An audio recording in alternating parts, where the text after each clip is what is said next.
സംസ്ഥാനം മുന്നോട്ട് പോകാതിരിക്കാൻ ബോധപൂർവം കേന്ദ്രം തടസ്സമുണ്ടാക്കുകയാണെന്ന് മുഖ്യമന്ത്രി പിണറായി വിജയൻ. കേന്ദ്ര സർക്കാർ അവകാശങ്ങൾ പിടിച്ചുപറിക്കുന്ന സാഹചര്യത്തിലാണ് സമരത്തിനിറങ്ങേണ്ടി വന്നത്. കേന്ദ്രം പകപോക്കുമ്പോഴും കേരളത്തിലെ BJP അതിന്റെ കൂടെ നിൽക്കുന്നു. കേന്ദ്രത്തിനെതിരെ ശബ്ദമുയർത്താൻ UDF തയ്യാറല്ല. LDF ഭരണകാലത്ത് നാട് മുന്നോട്ടു പോകാൻ പാടില്ലെന്ന ഹീനബുദ്ധിയാണ് UDFനെന്നും മുഖ്യമന്ത്രി വിമർശിച്ചു. കേന്ദ്ര സർക്കാർ അവഗണനയ്ക്കെതിരെയുള്ള സത്യഗ്രഹ സമരം ഉദ്ഘാടനം ചെയ്ത് സംസാരിക്കുകയായിരുന്നു മുഖ്യമന്ത്രി.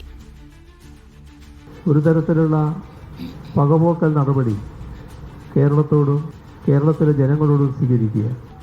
ഭരണഘടനാപരമായി നമുക്ക് അർഹതപ്പെട്ട പലതും തട്ടിപ്പറിച്ചെടുക്കുകയാണ്. ഇത് ഒരു ജനാധിപത്യ രാഷ്ട്രത്തിൽ നടക്കേണ്ടതല്ല. തീർത്തും വിവേചനപരമായാണ് കേന്ദ്ര ഭരണാധികാരികൾ നമ്മുടെ അവകാശങ്ങൾ കവരുന്നത്, പിടിച്ചുപറിക്കുന്നത്.